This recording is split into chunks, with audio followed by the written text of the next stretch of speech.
আল্লাহ রাব্বুল আলামিন যখন জিগাইব ও যুবক ও আমার বান্দা আমি তোমাকে দুনিয়ার মাঝে পাঠাইছিলাম ওমা খালাকাতুল জিন্না ওয়াল ইনসা ইল্লা লিয়াবুদুন ও যুবক দল ও আমার বান্দা আমি তোমাকে পাঠাইছিলাম আমার ইবাদত করার জন্য তুমি আমার নাফরমানি করলা আমার ইবাদত করলা না আমি বলেছি আমি জিন এবং ইনসানকে সৃষ্টি করেছি শুধু আমার ইবাদত করার জন্য ও বান্দা তুমি দুনিয়ার মাঝে যাইয়া আমাকে ভুইলা গেলা রবকে ভুইলা গেলা ও যুবক রে তুমি কেন নামাজ কাজা করো যুবক ওই হাসর ময়দানে খাস প্রশ্ন করা হবে তুমি নামাজ পড়ছো নি যুবক ও যুবক রে তুমি এখন কি জবাব দিবা গো জবাব যদি না দিতে পারো তোমার ঠিকানা হবে জাহান্নাম ও যুবকের দল যুবক রে জীবন ভরা গুনাহ কইরা কইরা কাটাইয়া দিলা নিজের মা বাবার খেদমত করলা না নিজের মা বাবাকে সারা বেলায় দুঃখ দিলা বিয়া কইরা নিজের মা বাবাকে বইলা গেলা যুবক ও যুবক রে তুমি যত ইবাদত করো না কেন মা বাবা যদি তোমার উপরে খুশি না থাকে আপনি মক্কার ইমাম হইলো আপনার নামাজ আল্লাহর দরবারে কবুল হইব না ও প্যারে মুসলমান ও যুবকের দল আজকে তোমাদেরকে একটি দোয়া শেখাবো ও বাজানো আপনাদেরকেও সবাইকে কি দোয়া শেখাবো এই দোয়া কইরা কমসে কম 7-8 বার পয়রা আল্লাহর কাছে দোয়া করবা আপনার দোয়া আল্লাহ রাব্বুল আলামিন কবুল কইরা নেবে দোয়াটা হলো আল্লাহুম্মা ইন্নাকা আফুন কারীমুন তুহিব্বুল আফওয়া ফাআফু আন্নী এই দোয়া কইরা যখন আল্লাহর দরবারে হাত বাড়াইবা আল্লাহ রাব্বুল আলামিন আপনার কথা শুনবে আপনার মুনাজাত কবুল করে নেবে এই দোয়ার অর্থ হলো আল্লাহ তুমি নিশ্চয়ই ক্ষমা করনেওয়ালা তুমি ক্ষমা করতে ভালোবাসো আল্লাহ গো এই জীবনটা গুনাহ করতে করতে কাটাইয়া দিছি নিজের গুনার দিকে একবার লক্ষ্য করলে ওই অন্ধকার কবরের কথা স্মরণ হয়ে যায় ও আল্লাহ নিজের গুনার দিকে একবার লক্ষ্য করলে ওই জাহান্নামের আগুনের কথা স্মরণ হয়ে যায় ও যুবক রে এই দোয়া করে আল্লাহর দরবারে হাত বাড়াইবা নিশ্চয়ই আল্লাহ রাব্বুল আলামিন এই লাইলাতুল কদর উসিলায় আল্লাহ রাব্বুল আলামিন আপনাকে maaf করে দিবে ও যুবকের দল আজকে জানি না কার দরদের বাবা নাই আল্লাহ আজকে লাইলাতুল কদরের উসিলায় ইতিম সন্তানদের খাতিরে আল্লাহ তিনার বাবার কবর তুমি জান্নাতের বাগান বানায়া দাও ও যুবক রে ও বাজানো আজকে লাইলাতুল কদরে এই রাতটা আমল কইরা বন্দি কইরা সকাল বেলায় ফজর নামাজ পড়া ওই বাবার কবরের সামনে যাইয়া জিয়ারত কইরা আল্লাহর কাছে হাত বাড়াইয়া দোয়া করবা নিশ্চয়ই আল্লাহ রাব্বুল আলামিন আপনার দোয়ার খাতিরে আপনার মা বাবার কবর আল্লাহ পাক শান্তির জগৎ বানায়া দিবে ও যুবকের দল আপনি কেন নামাজ পড়ো না আপনি কেন রোজা রাখো না আমাদের গরিবের জন্য তিনটা বস্তু আল্লাহ রাব্বুল আলামিন ফরজ করে দিয়েছে একটি হলো নামাজ দুইটি হলো রোজা তিনটি হলো কলিমা চারটি হলো যাকাত পাঁচটা হলো এইটা হলো ধনীদের জন্য বাবা, আমাদের জন্য তিনটা, যাকাত হজ বাদ দিয়ে তিনটা বাবা। একটি হলো নামাজ, দুইটি হলো কলিমা, তিনটি হলো রোজা বাবা।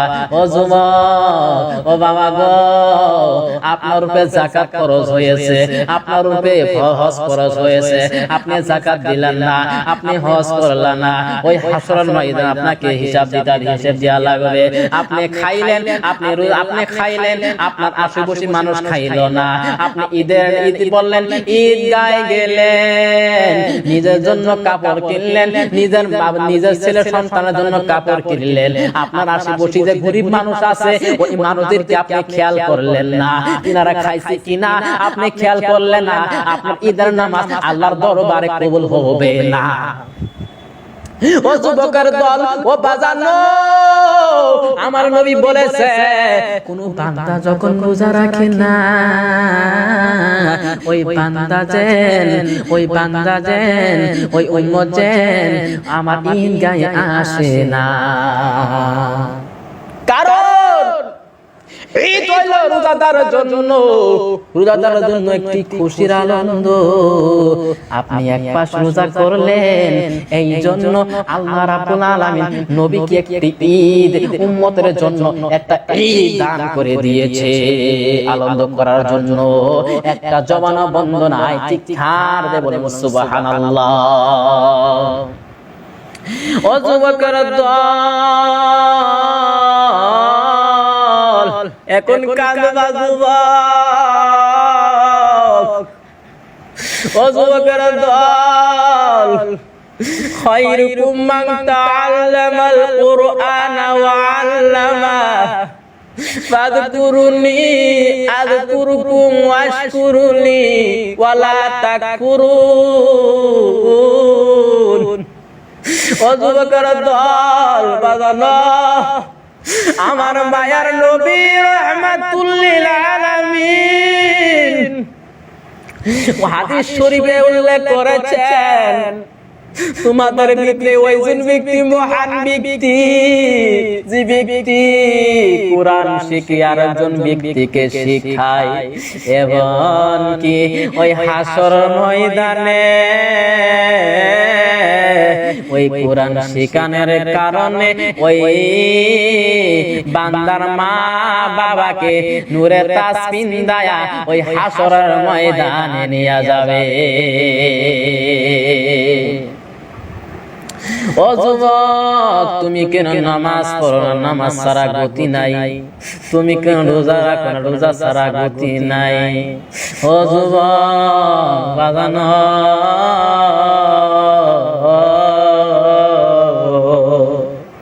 আমার আল্লাহ কোরআনের ভিতরে উল্লেখ করেছেন, ফাযকুরুনি আযকুরুকুম ওয়াশকুরুলি ওয়া লা তাকফুরুন। আমার আল্লাহ রাব্বুল আলামিন বলে, ও বান্দা, তোমরা যদি আমার জিকির করো, আমি আল্লাহ রাব্বুল আলামিন তোমাদের জিকির করব। ও যুবকের দল রে, তোমাকে দুনিয়ার মাঝে পাঠাইলো আল্লাহর ইবাদত করার জন্য। যুবক ও বাজানো, আপনাকে পাঠাইলো দুনিয়ার মাঝে ইবাদত করার জন্য, আপনি ইবাদত করলেন না। ও যুবক রে, আপনার হাসরের ময়দানে কি হবে আপনি একটু ভাবলেন না? ও যুবক রে, আপনি যখন হাসরের ময়দানে যাবা, ওই সূর্যটা, আমরা তো দুনিয়ার আগুনকে সহ্য করতে পারি না, আমরা দুনিয়ার মাঝে একটি রোদ দিলে রোদকে আমরা সহ্য করতে পারি না। যুবক, ও যুবক রে, ও বাবা গো, ওই আসমানের সূর্যটা আপনার মাথার নিকটে চলে আসবে, আপনার মতো গলে গলে পয়রা যাবে। আপনি যত গুনাহ করেছেন, যে যতগুলি গুনাহ করেছে, ওই খাইমা খাইমা পয়রা নদীর মতন হইয়া যাবে। আপনি পাহাড় সমতুল্য গুনাহ করে বালাইছেন, ওই ঘামটা আপনার গলার দিকে যাবে। আপনি কম গুনাহ করেছেন, কোমর পর্যন্ত যাবে, ঠ্যাঙের পর্যন্ত যাবে। ও যুবক রে, এই হতাশার মাধ্যমে আপনারা সকল গুনাহগার উম্মত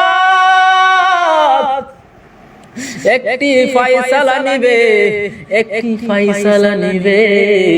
সকল উম্মতগণ বলবে, চলো চলো আমরা সকলে আদম আলাইহিস সালামের কাছে নিকটে চলে যাব। আদম আলাইহিস সালাম তো আল্লাহর পাক নবী, তিনি আমাদেরকে শাফাআত করতে পারে। সকল উম্মতগণ